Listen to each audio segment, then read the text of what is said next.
नमस्कार दोस्तों, मैं हूं ओंकार और स्वागत है आप सभी का फैक्ट फाइंडर में।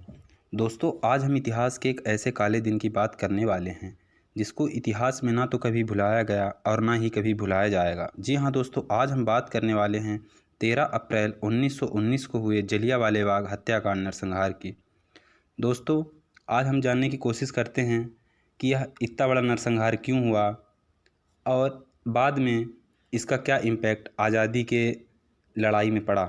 तो दोस्तों, यह जो जलियांवाला बाग हत्याकांड हुआ, यह जो अंग्रेज़ी हुकूमत ब्रिटिश हुकूमत के द्वारा रॉलेट एक्ट पास किया गया, उसके विरोध में जो भारतीय नेता थे वो आंदोलन कर रहे थे। और उस आंदोलन को कुचलने के लिए जिस तरह से ब्रिटिश हुकूमत ने इतना बड़ा नरसंहार किया, वो कहीं ना कहीं ब्रिटिश हुकूमत की नींव को हिला कर रख दिया।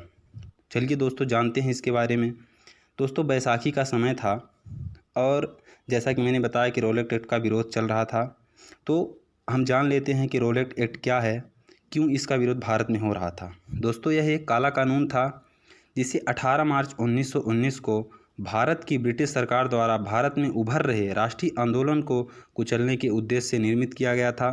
दोस्तों, इसमें कुछ ऐसी बातें थी जो कहीं न कहीं भारतीय नेताओं और भारत की जनता को अंदर से कहीं न कहीं उनको ऐसा कमज़ोर बनाने के लिए उन्होंने ये जो कानून पास किया था। तो दोस्तों, उसमें कुछ बातें थी, जैसे अदालत में बिना मुकदमा चलाए जेल में बंद कर देना, मुकदमे के फैसले के बाद किसी उच्च न्यायालय में अपील करने का अधिकार ना देना, राजद्रोह के मुकदमे में जजों को बिना जूरी सहायता से सुनवाई करने का अधिकार प्राप्त हो गया था। आदि ऐसी कई समस्याएं थी जो रॉलेट एक्ट में थी, जिसको लेकर भारतीयों में भरपूर आक्रोश था और इस कानून को कुचलने का पूरा मन बना लिया था, जिसको लेकर जलियांवाला बाग में 10,000 से अधिक लोग एकत्रित थे। और दोस्तों, अंग्रेज़ों को कहीं ना कहीं यह डर सता रहा था कि यह आंदोलन फिर से 1857 की पुनरावृत्ति ना कर दे, इसलिए वो इस आंदोलन को कुचलने के लिए किसी भी हद तक जा सकते थे और जाने को तैयार थे। इस आंदोलन के कई नेताओं को गिरफ्तार करके जेल में डाल दिया गया था और इस आंदोलन के जो दो प्रमुख नेता थे, सत्यपाल और सैफुद्दीन किचलू, को गिरफ्तार कर काला पानी की सज़ा दे दी गई थी। तो उनकी रिहाई के लिए जगह जगह आंदोलन हो रहे थे, लेकिन शांतिपूर्ण ढंग से हो रहे आंदोलन को कुचलने के लिए ब्रिटिश हुकूमत ने आंदोलनकारियों पर गोलियां चलवाई, जिसके बाद हिंसा भड़की और कई जगह आगजनी जैसी घटनाएं हुई, जिसमें 5 यूरोपीय नागरिकों की हत्या हुई, जिसके विरोध में ब्रिटिश सिपाही भारतीय जनता पर जहां तहां गोलियां चलाते रहे, जिसमें 8 से 20 भारतीयों की मृत्यु हुई। दोस्तों, परंतु अगले 2 दिनों तक अमृतसर तो शांत रहा, पर हिंसा पंजाब के कई क्षेत्रों में फैल गई और यूरोपीय नागरिकों की हत्या हुई। फिर से यूरोपीय नागरिकों की हत्या हुई। फिर इसके बाद ब्रिटिश हुकूमत ने इसे कुचलने के लिए पंजाब के अधिकतर भाग पर मार्शल लॉ लागू कर दिया। जिसके बाद दोस्तों, बैसाखी का दिन था 13 अप्रैल 1919 को जलियांवाला बाग में एक सभा रखी गई, जिसमें लगभग 10,000 से ज़्यादा भारतीयों ने बढ़ चढ़ कर हिस्सा लिया। उस दिन शहर में कर्फ्यू लगा हुआ था, फिर भी काफ़ी संख्या में लोग, बैसाखी का समय था तो लोग शहर देखने और मेला घूमने आए थे। पूरा बाग जो था खचाखच भरा था और शाम का वक्त हो चला था। करीब 5:35 जैसे ही आंदोलन के नेता जो थे वो भाषण देने के लिए, बाग में गिट्टी वगैरह पड़ी थी, रोड़ियाँ पड़ी थी, उसमें खड़े हुए और जैसे ही भाषण देना शुरू किया, तभी ब्रिगेडियर जनरल रेजिनाल्ड डायर जो था, उसने 90 ब्रिटिश सैनिकों को लेकर वहां पहुंच गया। सभी सैनिक हथियारबंद थे, सबके हाथों में राइफल थी।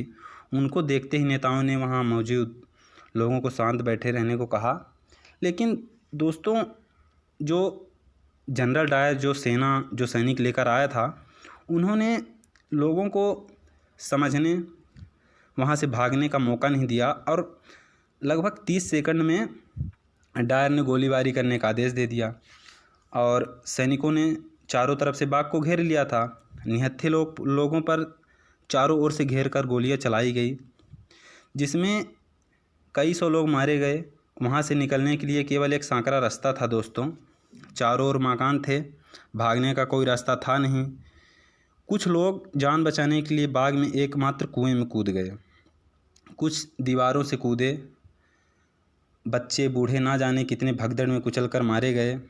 और दोस्तों देखते ही देखते पूरा जो बाग था दोस्तों, यह था जो सांकरा रास्ता था, जो बाग से खाली एक रास्ता था सांकरा, इसमें से आप देख सकते हैं कि 4 या 5 लोग एक साथ जा सकते हैं। तो ये सांकरे रास्ते से भागने की कोशिश किया कुछ लोगों ने, यहाँ कुचल कर कई लोग मारे गए। और यह बाग था दोस्तों, और यह कुआं था, बाग में जो कुआं था यह एकमात्र कुआं था दोस्तों। माना जाता है कि यह कुआं लाश से पट गया था। जब गोलियां, ताबड़तोड़ गोलियां चलने लगी और अफरा तफरी मच गई, लोगों को भागने के लिए जगह नहीं मिली, तो लोगों को लगा कि कुछ नहीं दिख रहा था लोगों को, तो लोगों को यही दिखा और लोग इसी में कूद गए। तो यह था दोस्तों। और कुआं जो था वो पूरा लाशों से पट गया, लेकिन जो ब्रिटिश हुकूमत थी उसकी क्रूरता कम नहीं हुई।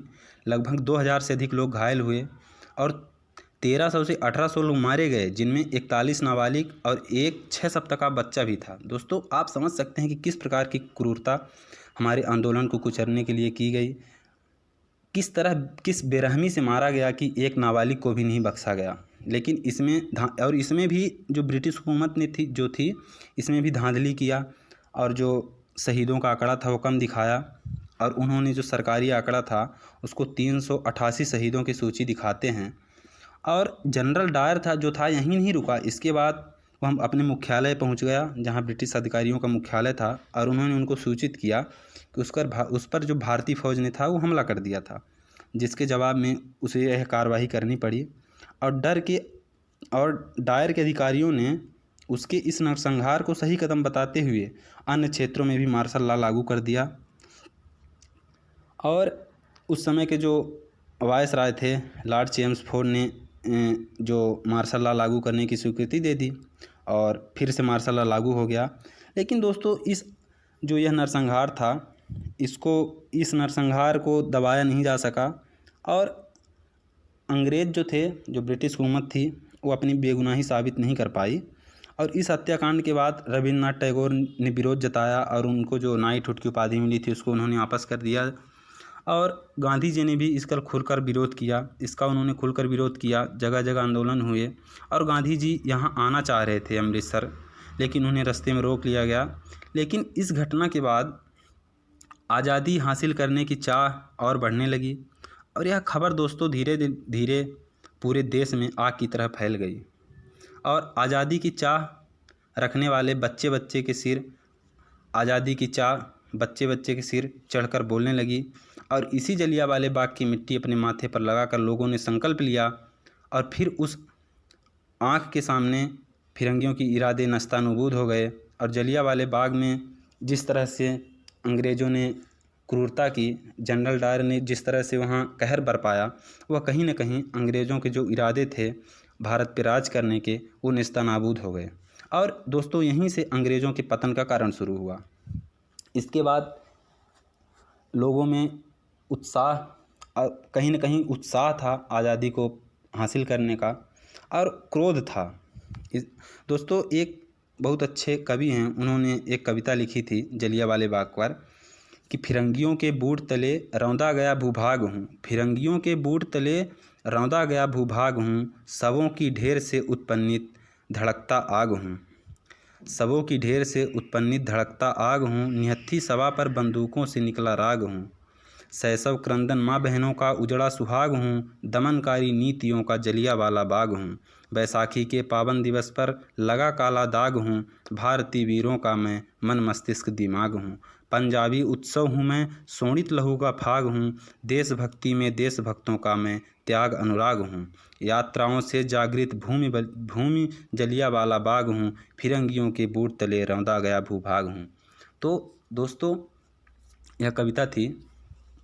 और जलियांवाले बाग में वो जो दृश्य था, जो वहाँ पे जो लोग बच गए थे, बाद में उनका इंटरव्यू हुआ, और इंटरव्यू के बाद जो लोग बचे थे उनसे आज भी जब पूछा जाता है, जब उनसे पूछा गया तो उनकी रूहें कांप उठी।